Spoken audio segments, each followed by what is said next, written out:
All right, I'm good to go on my end. Liz, are you ready?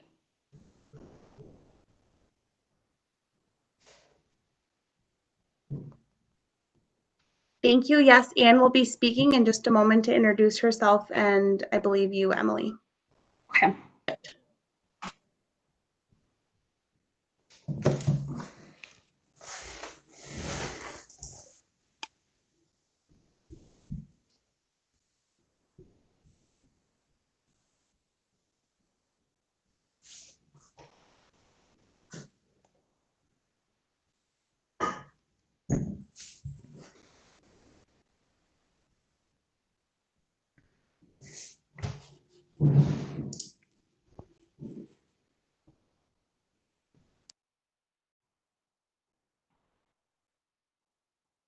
Emily, Anne introduced folks on the line, so you can go ahead and start.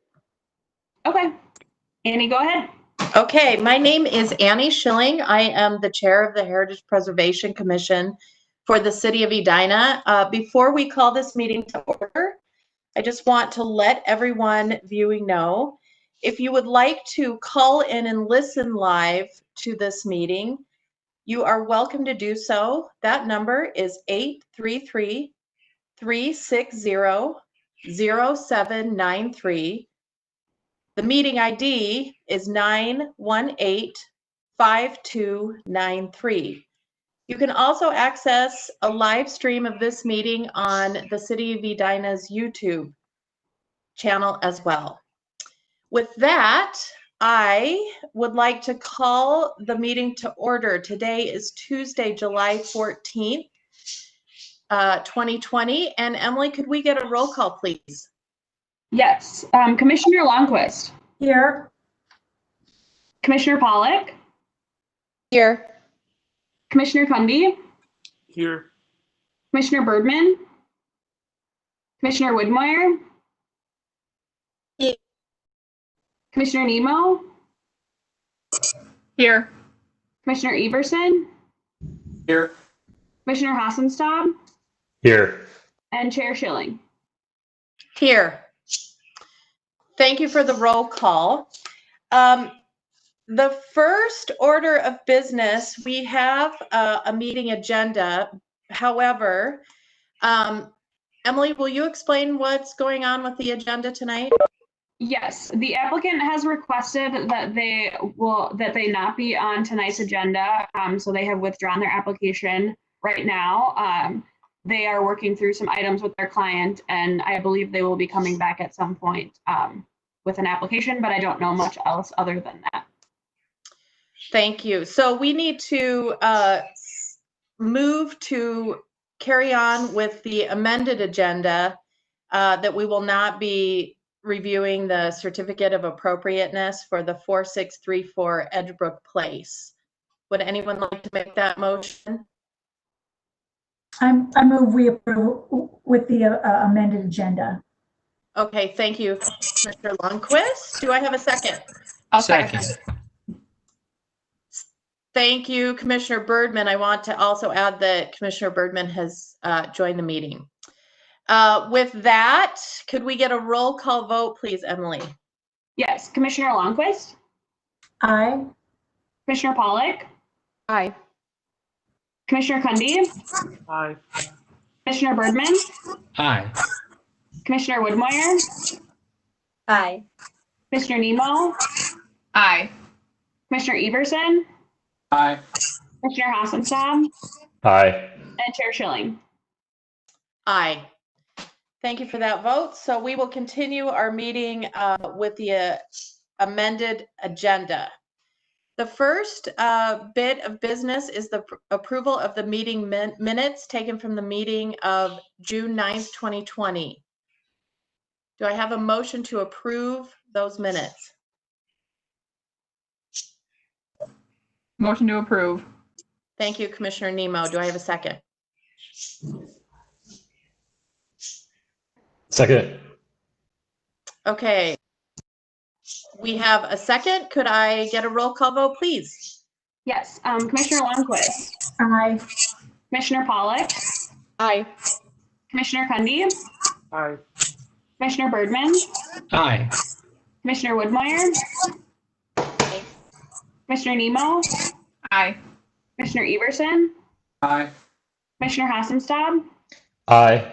Chair Schilling. Aye. Very good. Thank you for that vote. That brings us to the reports and recommendations portion of our agenda. Since we have amended it, we are not going to be reviewing the certificate of appropriateness. And that leads us to our conversation about our 2021 work plan. So at this point in our process, we have to begin looking at projects we want to take on, things we will continue from 2020 into 2021. So this meeting is actually more of a brainstorming meeting than anything, where we want to try to get some ideas on the table of the tasks we want to undertake, things that we want to achieve, and officially put onto our work plan for next year. So does anyone want to begin? Any ideas out there? Anything anybody is feeling strongly about tackling?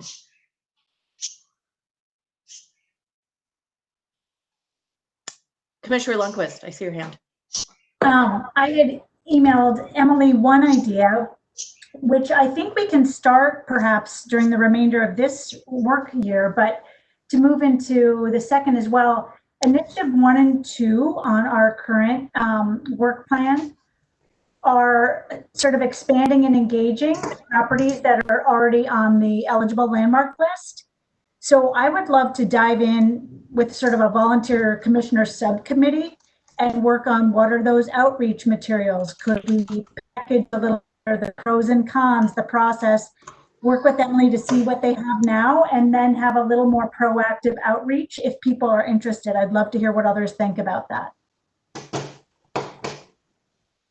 I think that's a great idea. Does anyone have comment?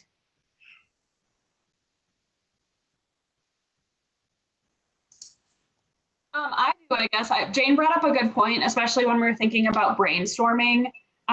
Some of you that were here at the beginning of the year may have remembered MJ coming to talk with us about how we're going to be kind of breaking up our work plan and start thinking about projects that with developing our work plan, we're going to be assigning specific commission members to kind of take ownership of certain work plan items to work on. So be thinking of that too during this discussion, and think about things that you might be interested in working on in a group, because we're going to be including that in our work plan. Like Andy said, tonight's just kind of the beginning of the discussion. What I hope is that we kind of have some ideas, and I can take that and turn it into some sort of a draft work plan that I'll bring to you next month, and that we could take action on as they're due to MJ in September. Thanks, Emily. So Commissioner Lundquist, I just want to pick your brain a little bit more about this idea. I think I'm hearing two things. So you're referring to the initiatives 1 and 2. So to identify first possible properties, and then second, to approach those property owners about adding them to the historic landmark list. Do we want to create, are you thinking, is your idea to create one subcommittee to do both those tasks, sort of some concrete action around those? You know, I guess I would clarify, I would rather see the emphasis start with initiative 2, which is reaching the people who are already on the list as a starting effort. And so it would be assembling the information, making sure it's complete enough and clear enough, and then thinking about the correct way to reach out to the property owners who are currently on the list to assess interest and maybe get feedback about the process and how they see it. So I guess I would start with that. In doing that, there might be a lesser priority on continuing to always be open to new potential nominees for the eligible list. Okay, that's helpful to clarify that. Would you be willing to head up this subcommittee? Sure, anytime you suggest something, you have to be ready to say yes. So, of course. Okay. Okay, so I'm going to pencil in for our draft, Emily, that Commissioner Lundquist is willing to head up this subcommittee that will tackle reaching out to existing properties on our list to make sure that the process is appropriate and that we have the information in order to do so effectively. All right, does anybody else have ideas? Comments? I have something. Okay, Commissioner Hospenstall. One thing I think is really well received are things that are virtual and physical in nature. And I'm just thinking about the walking tour. I think that was really cool. So what else we can do in that regard is highly preferable, especially in light of these social distancing times. I think that's probably going to persist. So if we can make things virtual, physical, and maybe even educational as general themes, I don't know how that layers into work plan items. The more we can do, the better. Just in my opinion, I thought this was cool stuff. I think Okay, I totally agree. Did someone else have a comment, Emily? I think that could definitely turn into a work plan item, similar to kind of how this one evolved, or our virtual tour this year evolved. I think if we move forward with something like that next year, it might take a group of commissioners that would need to do some research and come up with a tour and the information that goes into the tour, similar to how Annie had that presentation ready to go for our in-person one. And from that work that the commissioners do, we could then ask our GIS department to do something virtual similar to how we did this year's. So I think a lot of that would be the upfront work of where we want the tour to go and what information we want to share, and then taking that and bringing that to the city's GIS department. If we're looking for specifics, I have an idea on a tour, and this would be working with our student representative, the student representative Maharashri, because he last year he created a presentation about history of race treatment and race in general in Edina within the historical context. And we might be able to work with him with some of his original ideas and create a virtual tour touching on some of those points, given the current climate, and focus on those concepts. That might be something that you guys may want to choose to ask the Race and Equity Coordinator and the Human Rights and Relations Commission. Yep. To see if that's something that maybe there's, it's, again, we're presenting the city council with all our ideas, so I don't know if that's something that they're interested in, the coordinating with between all the commissions again this year. But that's something that you guys can bring up to discuss, definitely. Okay, perfect. Anybody else have ideas? Comments? Commissioner Lundquist. I have another one that came up earlier last year when consultant Vogel shared every decade there's a resurvey of the country club district done, and some of the questions that we had showed that a lot of his analysis was very qualitative and maybe not as quantitative. I remember asking Emily, the plan of treatment references a list of preservation and non-contributing resources. I wonder, this is a bit of a vague concept, but if there's interest in coming years to start to actually have such a list be created. My sense is that it's a lot of files. I guess the work plan item would be to better quantify and improve the record keeping around the country club district. And part of, I say that without knowing exactly what form it is now, but I would love to see all of that good work and research be captured in a way that it's very accessible and accessible to the public going forward. I don't know if others have thoughts on that. So Emily, what this triggers in my mind initially is one of the things we have to be careful of in terms of our work plan is that it's commissioner driven, not staff driven. Mhm. So this would require some commissioners being willing to put some time into quantifying those Mhm. We do files or So as a lot of you probably know, but if not, the city has paper files on every home in the country club district. And so a lot of potential homeowners or contractors or builders, architects, people who are just interested come into the office and they request or they look through some of these files. Robert has mentioned in the past that grants and such that we could, move forward on getting those digitized.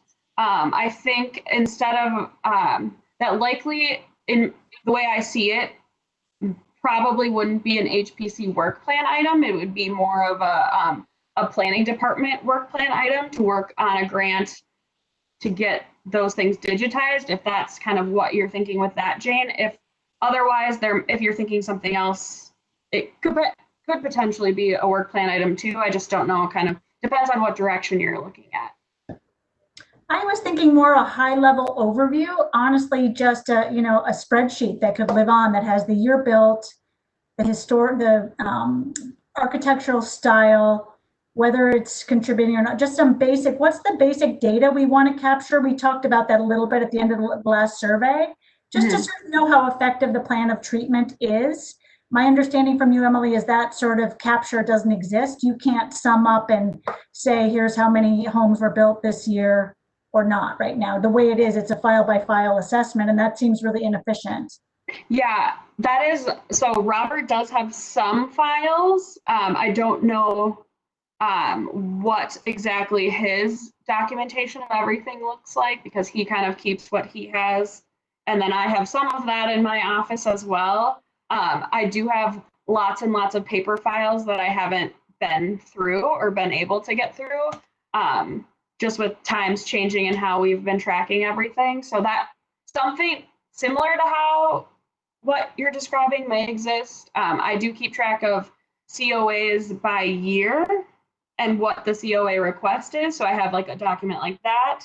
I know we do have like a list of what architectural style homes are, but when we were going through the resurvey, I think what the ask at that time was, is this home a contributing factor? Again, it was more like concrete information that may have come out of surveys, and that's the information that I didn't believe we had at the time. Yeah, that's what I'm interested in. And I guess just a general question, the reports that Mr. Vogel has done for the city, do those belong to the city? Do they belong to us? Are they public record? Yep, their work that's done with us, and it's like I said, it might be something that I have somewhere, but he knows where he uses certain documents differently than I might, just due to the fact that he has authored them and knows exactly what he's done and where he keeps them.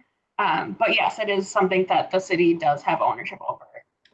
Can I throw it to the other commissioners just to gauge interest in this, whether or not, are there data points, if any, that commissioners think it would be valuable to just capture? And I don't know what the timing might be to do this, or are we fine just having sort of the qualitative reports? I'd love to hear from other members since we have a little time on the agenda tonight. Am I right? Yeah. Yes, Commissioner Birdman. Yeah. I think what I'm hearing is that it sounds to me like having a database registry that captures a certain number of fields that would be useful. So it sounds like it's not like the data doesn't exist, it just might be in different places. So it's now combining it all together. But in order for this to be effective, it's not just doing what we have now, but then setting up a process for going forward. How is that database going to then be maintained so that we add on information, so that if we have every property that's listed on this registry and we have information that's in there, then if a COA is done or something changes or whatever, then what is the process that we as the HPC would want to have in order to then capture that? And that's sort of, I think that's how it becomes a work plan idea, as opposed to it just being a task that we're asking somebody to then do. I think it needs to be a process that's ongoing so that it constantly stays relevant to the organization and what we might want to use it for. My opinion would be is we would want to discuss amongst ourselves what are the key characteristics and fields that we think are pertinent to what we'd want to know. Like for me, I'd want to know, okay, not only what year was it built, whatever, but what's happened from the time it was built and what records the city has, what has happened, even if it wasn't a COA, but something's changed, right? Where they added a garage, they took a garage off, whatever, so on. So we have more of a historical context related to that. And then with the COAs, what's happened, and then what would be interesting, which I don't know what the data would be, this is where the research would have to come into play. If there was a COA, what if it was denied, right? We'd want to know that, right? Okay, this was denied for this reason and so on and so forth, whatever. Or if it was approved, when was it approved, so on and so forth. That's, I think, where you're, in my opinion, Jane, that's what I'm hearing you trying to get at. And so that then there's a contextual history that any member of this commission who comes after this, notwithstanding everyone who's on it now, but anyone who comes after, one of the hardest things as a new member, I don't know what happened 10 years ago or whatever it is. We have to count on staff to tell us or Robert to tell us whatever it is. Here's how we could then capture that information that stays live, but then it's HPC's commission's responsibility to make sure there's a process in place that's followed and that we get to oversee that process to make sure it's done. That's what I'm hearing you say. I think that's a solid idea. And I certainly would participate in helping look at the data and how do we capture it from different parts. But I think the bigger question is, what would we use it for? This falls into the category, just because you can doesn't mean you should. It needs to fall into, well, what would we use it for? What would be the value of it? Because there's no question it would have value, but if it's not usable or we're not going to use it, then why go through the process? So that's where I'd leave the question to the group. So perhaps the work plan item is this in 2021, the commission would create a template of data points that would be captured ongoing. And then possibly once we've created that template, then that becomes a work plan item for the planning commission to digitize and record that data based on the template we create.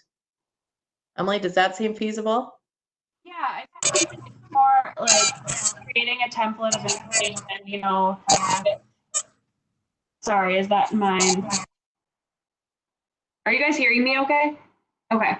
I was getting some feedback, so I just wanted to check. So I think, you know, if the HPC chooses to create a template, like as a certificate of appropriateness comes in, kind of how to track those, I'm thinking, and then how moving forward you get that information with every COA and all the supplemental information. The only concern I really have with that is it getting a little too large to maintain. Bringing up building permits and all that stuff, that's not something that I think we'd be able to track in time, you know, with, you know, there's building permits that for new windows and roofing and different interior projects and things that I don't think it's realistic that we'd be able to maintain or keep up with in some sort of spreadsheet when it already exists in our building department records.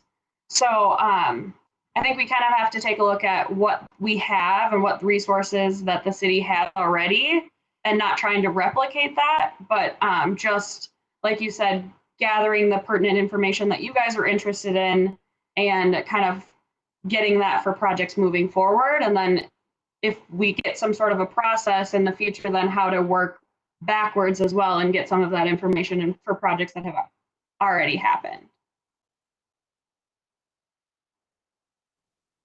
Commissioner Lundquist. I was just going to wrap up. Annie, I thought you had good language. I'll just build on that. But just to clarify, Emily, I totally agree. And I think part of my thinking is to capture Michael's history while he's still on our group because it's so long. And as well as our consultant, Robert Vogel, I don't know how long he'll, you know, there's been work done. I don't want to have it lost. But the main things I would be interested to track are of the 555 homes, which were built during the period of significance, which were not, which are still contributing resources, which are not, just so we can run some of those percentages a little more easily. And then maybe tracking some of the key things Michael said.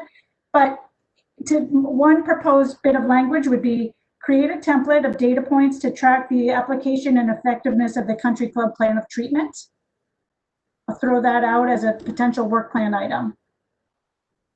One other thought that I had as you were speaking, Jane, that might come up or might create some sort of an issue is I know putting the label of whether or not they're contributing resources to the district is also changing. It also changes as different projects are happening. Some of those projects might come in front of you guys and some of them might not. And so that's something to also think about. And I think that's probably why we've shied away from maybe some of that in the past, because I'd hate to put a label on something and then for it to change, to have some conflicting information. Because right now, if we do get a COA, Robert is the person that kind of does that research and that background on the project. And so if we were to have a label on a house that it is contributing, you know, to the country club district, or it was 10 years ago when we had this information, and now for whatever reason it's not, I think that might create some sort of confusion too. So I'd want to think about that or kind of talk through that as well. Agreed. And we might decide that that field is only updated every decade when we do the survey. Those are discussions we could have. Okay. We would want boundaries on it, to Michael's point, and process so that it's workable and doesn't become a beast. Okay. Just to clarify, is that for today, is it wanting to look into this to see if it's a viable, we can come up with a viable process and outcome for it? Or are we saying, are you looking for people to say, I totally believe this is the right thing we do. We're guaranteed we're going to do this process no matter what we find. And we just need to figure out what those elements are. Because I mean, it sounds semantically different, but I don't know if we have all the information available right here, right now for us to determine, yep, this is definitely a process we want to implement, versus let's do a subcommittee to review. All right, what are all the different pieces and the comments that Emily just made, the different parts, then we can determine, yeah, this really is something we really want to actually make as part of our 2021 plan, to say by the end of our 2021 plan on an execution standpoint, this is implemented. I don't want to parse that out too much further, but that's what I'm hearing here, and I want to be careful of what we're actually asking the group to do. So I don't know if is that your intention, Jane, as to just to look into it to see if it's feasible, or do you think you really want to ask people to say, hey, does everyone agree it's a great idea? Then let's just figure out how we're going to execute it. I think that's up to the group to decide. I'd love to hear people's thoughts. I think it can, based on the opinion of the rest of the commission, is how that should go. Fair enough.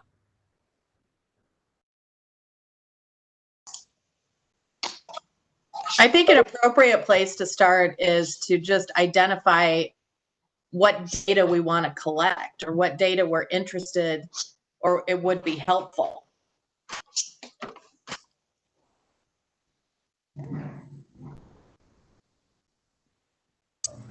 I could also see this being really, sorry, can I comment?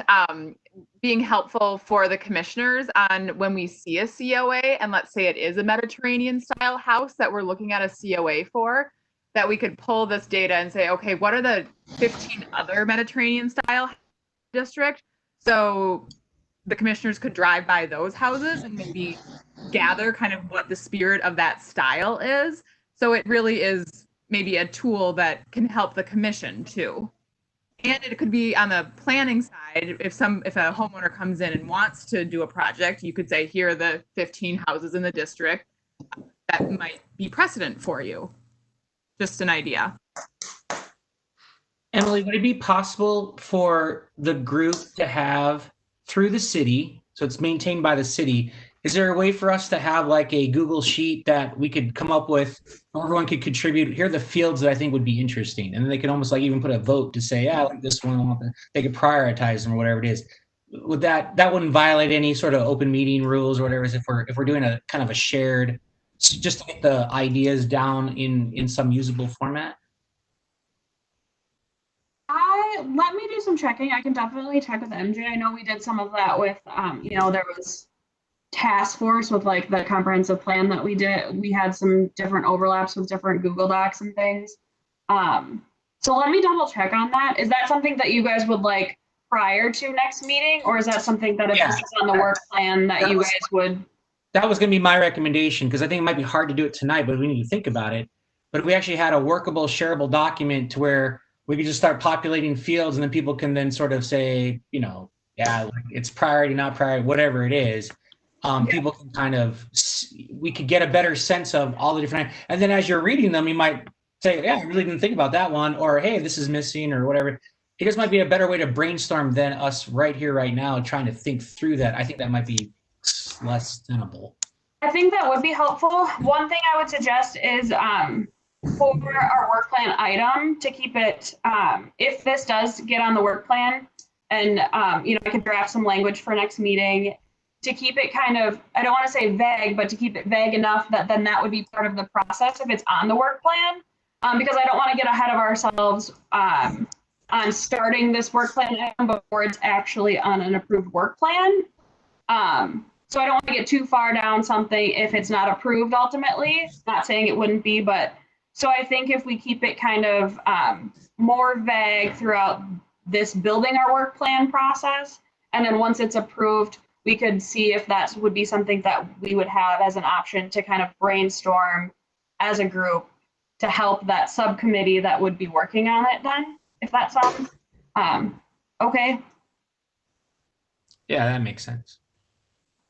I would hazard a guess. My experience is that something we thought we wanted to do that would be a useful tool for the commission members? It's not going to not be approved. Yes. I can say that with a pretty high level of confidence. Anybody else have further comment or new ideas?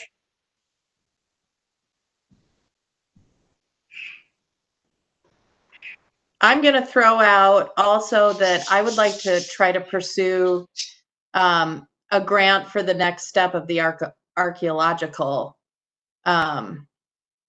survey that we had done. I would like to, I don't want to lose that momentum because I think that that's a important project. Mm-hmm.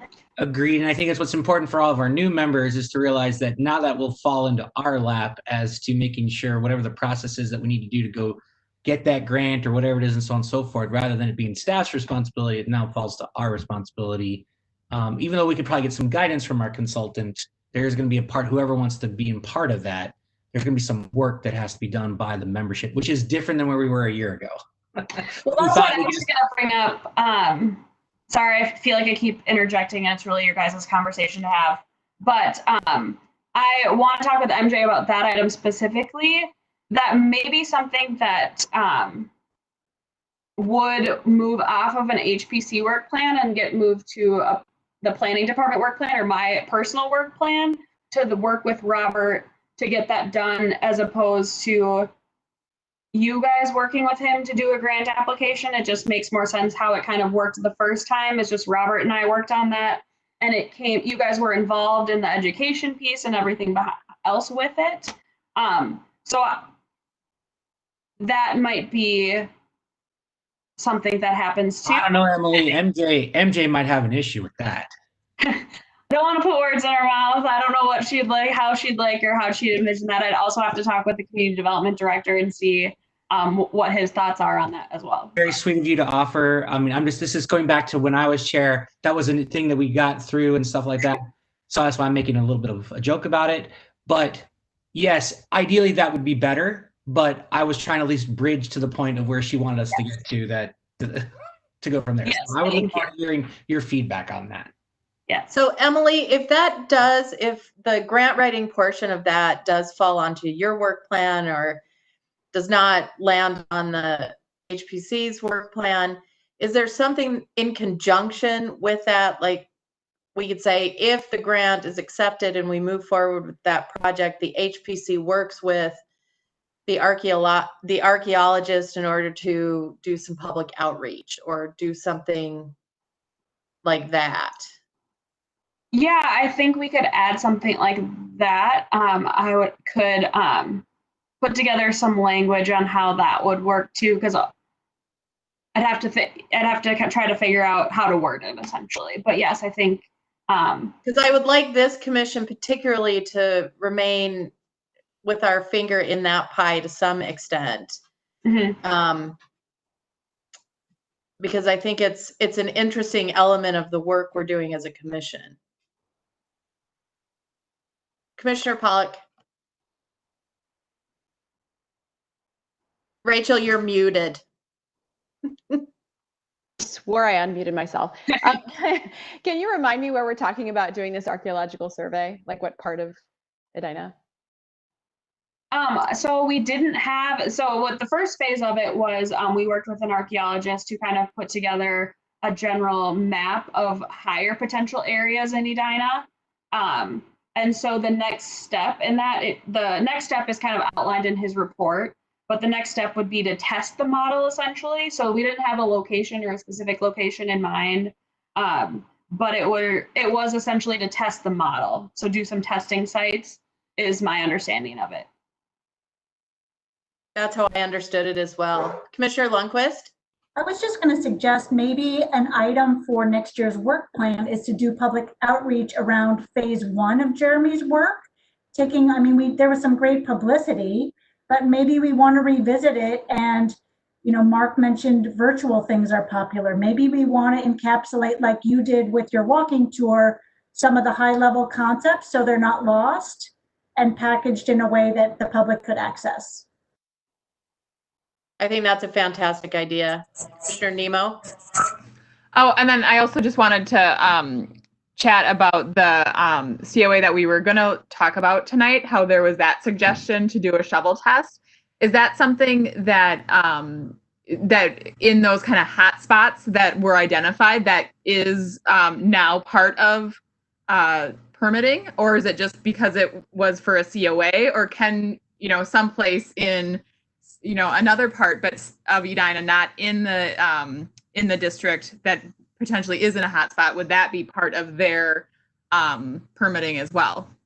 It's not a requirement, and it wasn't necessarily going to be a requirement of the COA, or that wasn't staff's recommendation for it. Robert had suggested it, and it was more of a, if the property owner is willing to let us do it prior to their project starting, then we would be interested in doing it, not something that would be required of the property owner or required to happen prior to the project starting. But I guess maybe just thinking about in the future, if once we can overlay those hot spots on even outside of the district, it might be interesting to have that little kind of, volunteer clause from homeowners too. I don't know what funding is available and what that takes too, but if we kind of identify those hot spots, and then at least when they come in for a permit, they're flagged if it's a big enough project. Mm-hmm. One thing that might, or I could see potentially being an option is doing some sort of interactive GIS map with that overlay on it, so that people can have that on the city's website, and have, if the HPC wanted to put some information behind it and what those things actually mean, and kind of continue on with that public outreach aspect that you guys had just brought up. Maybe having that map available with some information and how that might help homeowners or people that are interested in that. I also think there could be a process involved, even if it doesn't actually ever get done, to where, remember what Jeremy said was like some of the coolest things you can do. I think Robert said this too. Sometimes people just bring stuff in, right? They think that they found something or whatever it is. Maybe we promote a process for people who are in these hot spots, whatever it is. If by chance they think they found something or whatever it is, educating them as to, well, here's the process that you could then reach out. It just builds out a little bit further as to how we, as not only HPC, but the city of Edina, is really interested in educating people about, okay, even though it's probably highly unlikely, but that we have a process that someone could then inform, well, who do they talk to if they thought they found something? And as well, maybe what we do is do you remember they had the live event at the Historical Society where people could come in? We could do like a Zoom Yeah. a live Zoom meeting or WebEx or however we want to do it digitally, where people could actually come to the meeting with either questions after we've presented this virtual hotspot map, questions about either their property or what they're seeing, and then they could also have the option to bring in items that maybe they've sourced. Hey, Anne, I love this idea. And it's because there's so many cool things. Like someone brought up I think to Jane, like the notion of like a trellis and something being removed and what's in purview and what's not. But to have more knowledge around this is super cool. Like we have a meat locker in our house where people used to hang like deer carcasses from hunting outside the mill. Like I'd love to talk to someone who knows about why this is like an architectural thing back in the day, but it was like really cool to me. And it's like boarded up now and it's just a door essentially. But I love when I give a tour of our house, like sharing the meat locker, the game locker, or game closet it's called, feature of our home. I don't know, it's just kind of something I think is really So cool. maybe we need to have a game locker, like Zoom specific. Bring in an expert. It is so much That's less actually cool. really cool, Mark. It's like just a door and it's like now a pantry, so it's just like a big like wall, like a piece of board right there. So it's not as cool as what you think it is, but I think it's neat to talk about. People That's pretty like cool. bones in there. No, I mean, I think it's a great idea. Go ahead. No, I was going to say that just kind of thinking about that too, that how Robert had mentioned about fallout shelters being kind of present in Country Club too. Just even kind of just that kind of thing too is interesting to know, kind of the oddities and a sign of kind of what era the houses were built in. I mean, I'm hearing all kinds of ideas for like almost a series of public outreach meetings or talks or chats or something. So I think our job is going to be to whittle this down so that we so it doesn't get too large to handle. So maybe we're going to pick one or two of these and go for it this year. Mhm.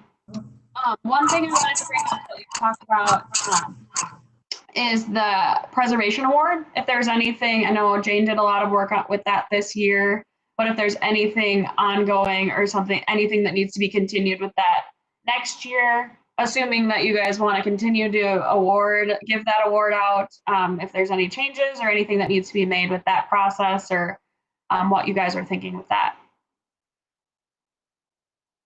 Otherwise, we can just put it on our agenda or put it on our work plan. Like we are going to award the preservation award. Jane had made some changes with the application and everything with the website. So there has been some changes made with that in the last year, but just to bring that up as well. My vote would certainly be to keep that on our work plan. I think, and just continue to pursue more public input and public outreach. That's going to be the drum I'm going to beat. Go ahead, Commissioner Birdman.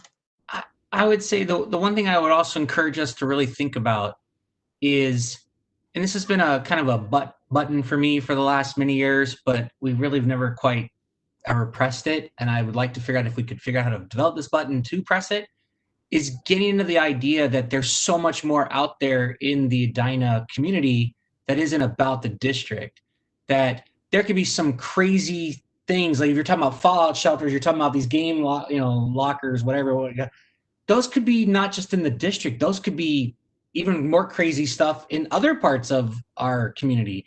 I almost think that we need to maybe think outside the box to say, like we have Preservation Month, maybe we arbitrarily come up with, like, I don't know, like in the fall or whatever it is, like the craziest story month of like someone's property or whatever it is, whether it's a story, quirky feature, whatever it is. It's a kind of a community, contest basically and there might have to be some couple criteria, right? That says you got to have some documented story, you got to have some documented proof or whatever it is, and the proof could be like, this has been the story that's been handed down for 4 generations or whatever it is. I mean, it doesn't have to be all. I'm just saying you could kind of do that to where we can get more than just the district. I mean, we've done more with our preservation award because we haven't always done something in the district. We've done other things, which has been great. But I don't think most people in the outer part of the community really get, outside of the Edina Historical Society, you know, what we could do. And maybe that could be kind of a fun other thing to do. And maybe that's not something we actually execute on within the next year, but maybe that's a part of the plan to say, hey, how can we create a new contest and almost excludes the country club area? That might be a fun thing. It doesn't include the country club district. If you're in the country club district story, nope, sorry, you're not eligible. Let's find something else. I see Commissioner Lundquist's hand. I love that idea, and it made me think about recommended the Doors Open Minneapolis, which was 2 Mays ago, and which went behind the scenes of buildings. It's rescheduled for September of next year. Maybe we could do something, if not this September, to align with that outside of Preservation Month. And it's like, yeah, exactly Michael's idea. And maybe it's just a thing on the city's social media presence that we take over for a month, and it's not too much work, but it's some fun history. So I just thought I'd tag on that idea. I love all of this. I mean, I think what the through line of tonight's conversation is, it's storytelling, and it's making sure that the Edina story, like, fully, not just the district stories, are being told. And I think if we can stick to that storytelling theme with our work plan, it's a win.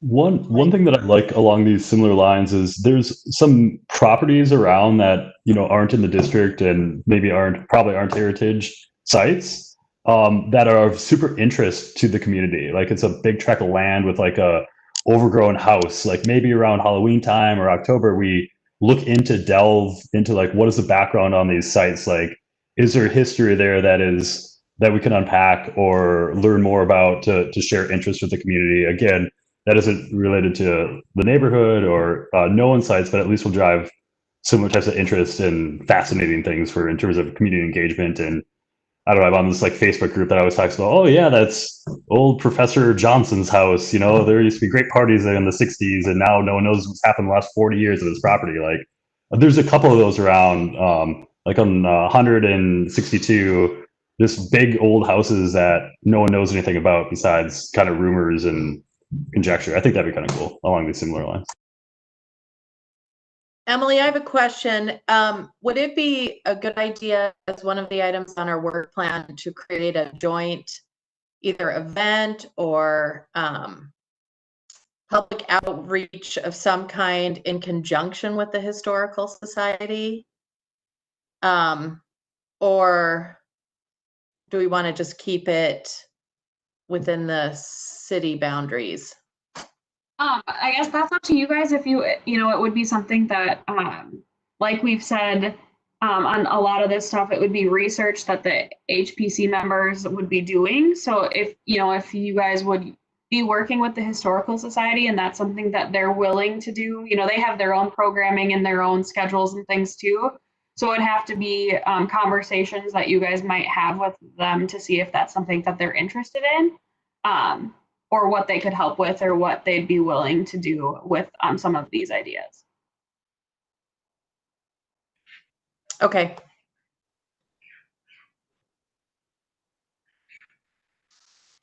Not unmuted. Uh-oh.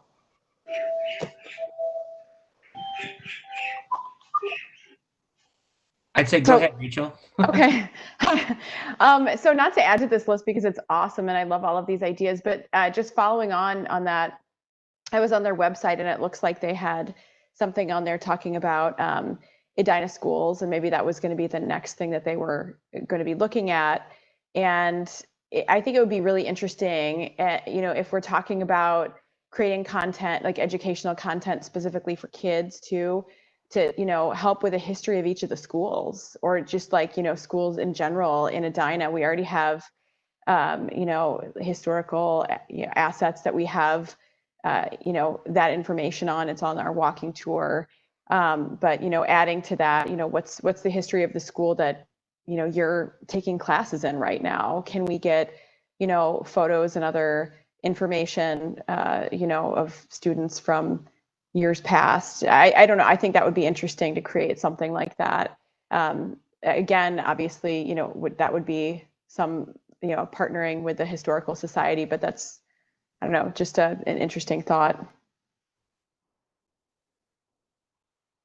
I would say along those lines, what I would recommend is not just the history of the school itself and people who went there and so on and so forth, but I think one thing that we've kind of danced around, but I think is a good time now, is that I think if we work with, what is the name of the commission? The Human Rights Commission, is that right?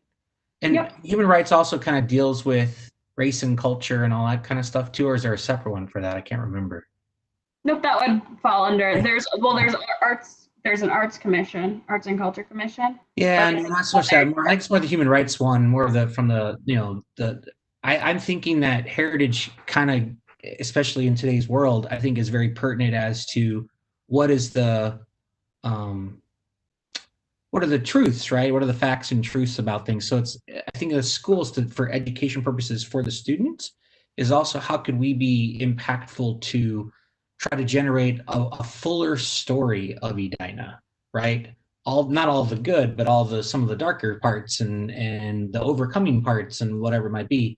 I think any education part we can help promote what those were. And so the Human Rights Commission might have some historical understanding of that. Certainly the Historical Society would have that. Other parts would. I think if we could try to help be a driver to say, we want to make sure that's part of the heritage story of Edina.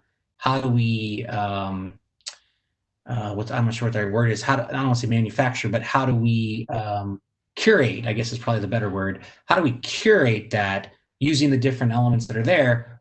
But we kind of help drive that. That's part of our mission, is trying to make sure that we have that. It's not just about the buildings, it's about the stories of the people, whatever it is, because I think that's part of where we're at.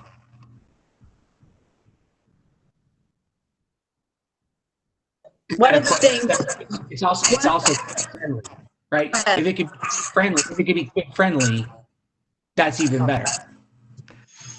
so one of the things that I keep remembering is that Consultant Vogel one time made the specification that the Heritage Preservation Commission manages the resources, so the buildings, and the Historical Society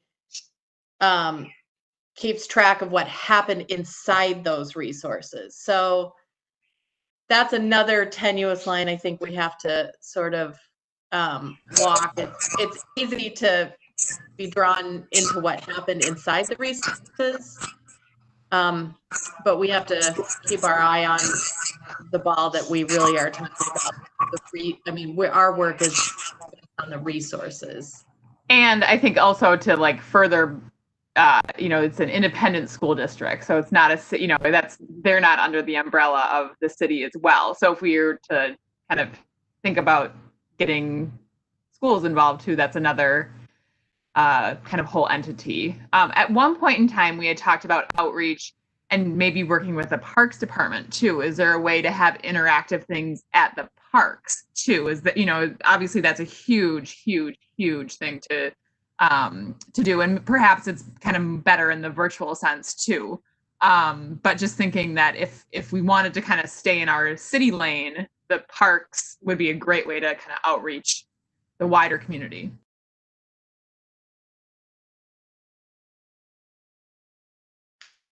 I think what we need to do between this meeting, our brainstorming meeting tonight, and possibly next month's meeting is all to decide on one piece of community outreach. So do we want to focus on kind of a tour where we work with the Human Rights Commission to talk about the history of race in Edina? Do we want to do the history of parks? Because all of these would make excellent digital, virtual opportunities to do some outreach that's spearheaded by our commission. So let's all think about maybe one that we can put on the work plan for 2021. And then, as we as we continue on over the next few years, we can create a whole series. And then, I think that we can look at things like pursuing the archaeological stuff and how that's going to logistically work, whether that's on our work plan or Emily's work plan, and what we can do as a commission to enhance whatever and however that work gets done. So I think those are two sort of focus points for us to think about between now and the next meeting, because the way it's going to work is we're going to brainstorm tonight. At the next meeting, we're going to clarify the ideas that we worked on tonight. Emily's going to have some language for us. And then the following meeting, we're going to vote to lock that onto our work plan. And then that work plan is due in September. So that's the process. Does anyone else have anything to add to all of this? We have some super good ideas, and it makes me very excited we have this much energy on the commission to go for this stuff. Does anyone else have anything? Emily, am I wrapping that up well? Am I? Yep. I won't make any decisions by any means of what's included. I'll kind of summarize your guys' discussion tonight in form of draft work plan items that I'll have. And then at the next meeting, we'll have to pare it down, and then we'll have to decide what items, what commissioners will be working on. And then, assuming you guys are good to go with it, we'll vote to kind of submit it, and then that whole work plan process starts with City Council. Great. I'm going to throw one more idea out here, and maybe this isn't something that goes on the work plan, but maybe this is just something that is an expectation of those of us on the commission. I do think that we need to regularly and systematically revisit the plans of treatment of all of our resources, just so that we are clear on our own interpretations and our interpretations as a commission as a whole. When, particularly when we're faced with certificates of appropriateness, we have a very clear understanding of the language we're tasked to evaluate. Mm-hmm. And I'm not sure what form that takes on our work plan, but I do think, maybe it's a matter of each month through the course of 2021, at each meeting, we review a plan of treatment for one of the resources. Mm-hmm. And maybe when it comes to the district, that takes a little more than one meeting. That's just an idea I have. Yeah, no, that's a great idea. I actually talked with Robert last month about doing like 10-minute like educational pieces on things that he can help educate us on. Like you said, it could be work plans or how to interpret work plans, or more about the background of kind of some more information on like how to do or continue to how to do what you guys are doing, or kind of give you some background information or things that he might find helpful for you guys to know and have that continual education. So if that's like 10 minutes a meeting, or if it's a series of like 4 meetings in the next year that you guys have, whether it's 10 minutes a meeting and we give him a time frame of, what to fill, or if there's specific topics that you guys are interested in. I think he had some ideas, or if it's a series, that's a 30-minute agenda. Or maybe we identify like April is going to be when we talk about the Cahill School and the Grange Hall plan of treatment, and everybody comes to the meeting having read the plan of treatment, and then Robert's available for questions. Mm-hmm. Because then it's twofold. We get Robert's expertise, but then we also are forced to circle back and reread those documents that are essentially our handbook for interpreting how we care for those resources.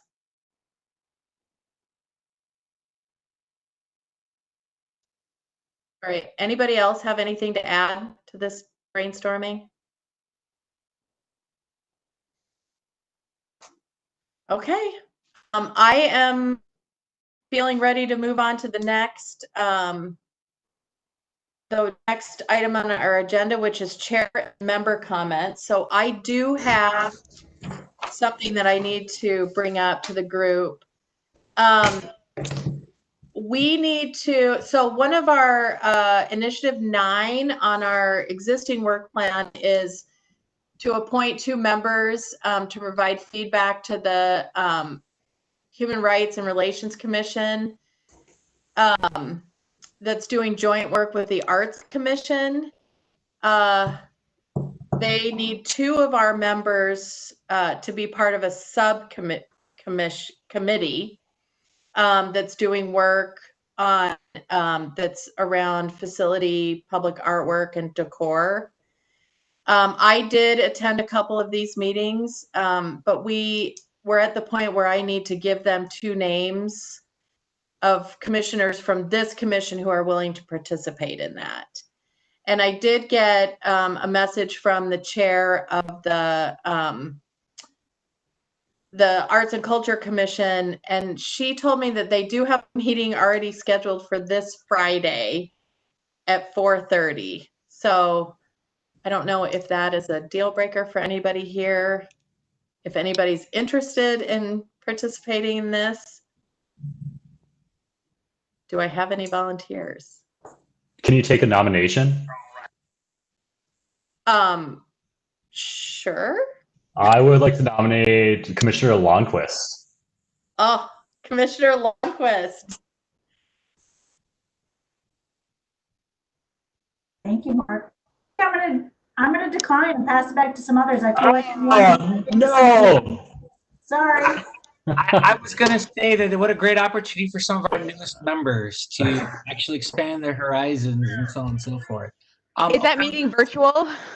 It is virtual. Yes. What I would say is that I would be happy to participate if no one else will. But I mean this sincerely, for especially those of you who are new to the commission. This actually gives you a lot of exposure to how the other commissions do stuff, which you would not normally experience, especially if you're not the chair of this commission. And it is interesting and fascinating to see how that is, because they have very different ways in which they do things compared to us. So if you really want to get a broader understanding of how the rest of the Edina system works, it's really good for there. And I know in this particular topic, they are very much eager to have representation from everyone, because they have a lot of ideas that they really want to throw by all the commissions. So they do, and they're also really interested in kind of the storytelling aspect of what we can bring to the table. And just as a side note, when I did attend the meetings previously, I learned all kinds of stuff. Like there was Janet Jackson albums recorded in Edina, and there's a ancient buffalo skull hanging in an office building down near 70th Street that they dug up when they were digging the foundation of that building. So those are your tempting tidbits that you could possibly learn. I'm thinking Commissioner Hassenstab might be a really good nominee. I decline. I don't take meetings after 2 o'clock on Fridays in the summer in Minnesota. Sorry, everyone. Fair enough. That's super selfish, but that's just a rule. I'm pretty sure that we could get you a hall pass.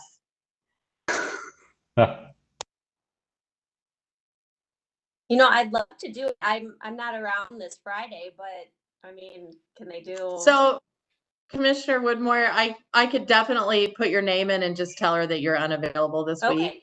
Yeah. That would be great. I appreciate you stepping up. Okay. Well, I'm sure that there's a way for you to get the minutes or to participate in the future. Okay, perfect. Okay. Okay, anybody else besides Commissioner Birdman? Otherwise, I'm gonna do Commissioner Woodmoyer and Commissioner Birdman.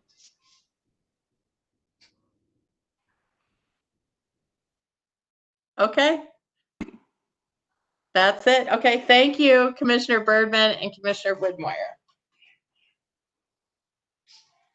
I will pass the names on to my fellow chair of the Arts and Culture Commission and let her know that you guys are going to participate, but are unavailable this Friday in the case of Commissioner Woodmoyer. Okay, so that's all I have. Do we have any comments from other members?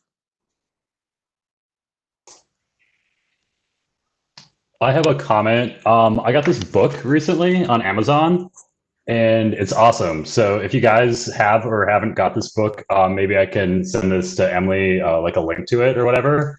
I don't know. It's just a great book about Edina, chapters in city history, and it mentions a lot of the buildings and areas in which we talk about, specifically a lot about the schools. So I thought that was really cool. We sell those at City Hall as well. We have boxes of them. So if you need another copy, I have some for you. Thanks, Emily. Also, the cover picture on that book, the cover picture on that book is one of my favorites. I will put my name in for right now, Emily. You can save one for me, please. You want one? Yes, please. Yeah. Thank you. I feel like I got one when I joined the commission. I feel like that was like my welcome packet. I would not be surprised. I would not be surprised if she did that. I, on the other hand, that never was not a part of any package that I heard. I'll take one as well if there's extras, Emily. Okay. Yeah, same. Sign me up. Okay.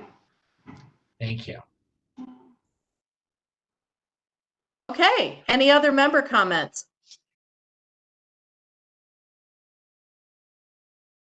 Quick comment. There's Okay. a recent. Go ahead, Mr. Robertson. There's a recent book published by Edina architectural historian Jane Hession, and it was on the life and work of architect Liesl Close. And the Mari Oscom House was featured, at least a picture of it was featured in one part of the book. So that's kind of a neat thing, and it's nice to have Jane living in our community. She's a really good resource. So I don't know if there's a way we can tie her into a meeting later on, but I'm sure she'd be happy to share some information with us. Would you want to share the link to the book? I'd be happy to send out an email to the commission with that information if you'd like. Sure, and shameless plug, the picture below it is actually my house, which was also designed by Liesl Close. So there are 2 Edina houses in the book, so that's kind of cool. Very cool. Fantastic. Anybody else have comment? Okay, we're going to move on to the next item on the agenda, which is staff comments. Emily. Yes, I have a couple things for you guys tonight. The first being I was contacted by the homeowners of the garage that you guys recently granted a COA to at 4521 Arden. This is the home. And the homeowners reached out to me to let me know that as they were thinking about their project, they're thinking about roofing. And as you guys know, if a property within the Country Club District decides to re-roof their property, it doesn't come through any sort of a process or isn't required, a COA is not required. And so what they reached out to me and asked about was they're thinking that they are going to need to their home. And so with that, they were thinking about changing the roofing material on the proposed or on the garage that you guys recently reviewed. And so they sent a couple examples and kind of wanted to see what the process was or if there's any feedback. The garage is not visible from the street at all. And so it's more of like an FYI for you guys, or if you'd like me to pass some feedback on to them, I can do that. But like I said, if the garage were to be built as they presented it with the COA, and then in 2 years they wanted to redo the roofing material, there wouldn't be any sort of a process along with it. But they were thinking forward on when they do replace the roofing on their house, the current roofing material isn't something that they would be replacing it as is or a like material.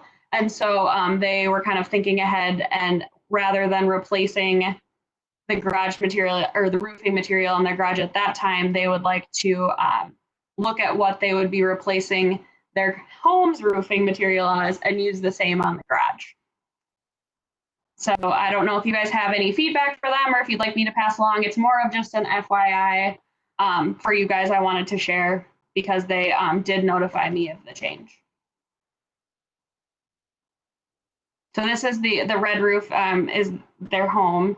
And then this is, they didn't share necessarily, or I don't remember off the top of my head, the color necessarily, but this is the two materials that they're thinking about.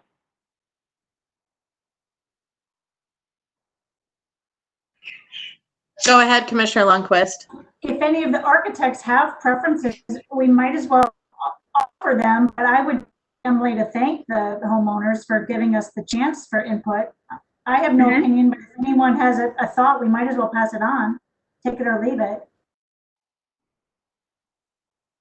Tile.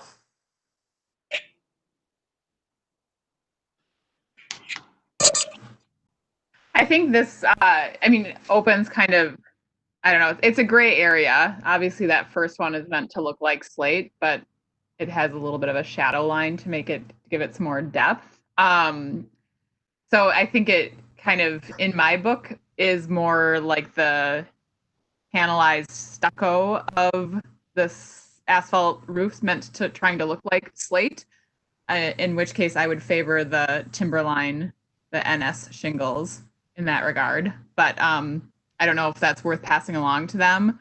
It's certainly something I would have said had they showed us these two options with the garage.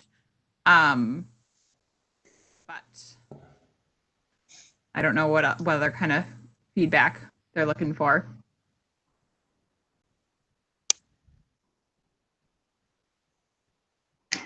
I think they were, when they approached me with it, they wanted to see if it was, you know, needed to be some sort of a process to get anything approved. And I kind of explained to them that if they were to do that to their house, that there isn't a process necessarily, but because the garage was tied to it, I wanted to make sure you guys were aware of it because the COA was tied to certain building materials. So I kind of wanted to give you guys an opportunity to comment on it or give them any feedback prior to that decision being made. But there isn't any sort of formal update, in my opinion, that needed to happen for them to make that change. Right. And I would imagine if Robert were here, he would comment on it. It's something that it could be changed and undone in the future. So it's not really something that we really need to weigh in on too. Yep. You know what the original roofing material was on the house? I can go back to my email here and see if they had it. I mean, the only thing that I think would really capture our attention would be if they decided to all of a sudden put stench tile on their roof, right? And kind of take an existing shingle that was red and now turn it into something else. I don't think that's really that big a deal. But if they wanted to all of a sudden dramatically change the material or style into something completely uncharacteristic, even then we wouldn't be able to say much about it. But that's where I think you'd get more advice, strong advice. They say they don't have necessarily a material. They just said it was a red carriage style shingle. Are they looking to go away from the red?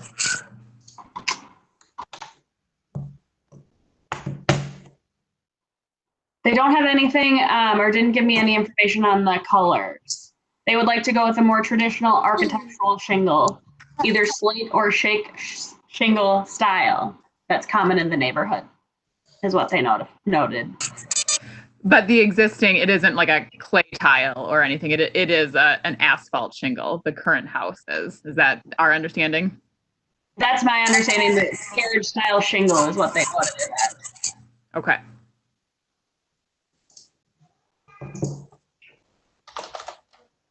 Well, I think that the commissioners have given good input, and I want to just note that I appreciate the homeowner submitting the change, even though it's actually not necessary. So thanks to them for that. Mm-hmm. Emily, do you have anything else you need to go over with us? Yes, I just wanted to let you guys know that we were notified that virtual meetings will continue through at least August. So that's the latest update. Okay, thank you. Yep. With That's this all I new have. format of live streaming on the YouTube channel? Yes. So you guys have been continuing to meet from the beginning of all of this. The commission, the other city commissions now have started to meet as well. And so with that, the commissions are all streaming their meetings live on YouTube. And they're also, we're also implementing this call-in system for intercall. The Planning Commission and City Council use it for public input. The other commissions are using it as a listen in or listen only function. So people can call in and listen to the meetings live if they choose. With that, we're still recording our meetings like we have been or like we would. But this is just on top of all of that we had previously been doing. Emily, out of curiosity, are these YouTube streams recorded and left up on YouTube for record? Yep. So they are stored on the city's YouTube page. There's a lot, a live video tab on YouTube, and that people can go and watch past meetings there. Okay, thank you. Mhm. Anything else? Staff comments? That's all I had. Okay, our final bit of business is adjournment. So I just need a motion to adjourn and a second, and then we'll need to take the roll call vote. Do I have a motion to adjourn? Commissioner Birdman, thank you. Do I have a second? Second. Commissioner Pollock. Okay, Emily, can we please get a roll call vote to adjourn? Yes, Commissioner Longquist. Aye. Commissioner Pollock. Aye. Commissioner Cundy. Aye. Commissioner Birdman. Aye. Commissioner Woodmore. Aye. Commissioner Nemo. Aye. Commissioner Everson. Aye. Commissioner Hasselstad. Aye. And Chair Schilling. Aye. All right, thanks, everybody. Thank you. Have a nice evening. All right, bye-bye.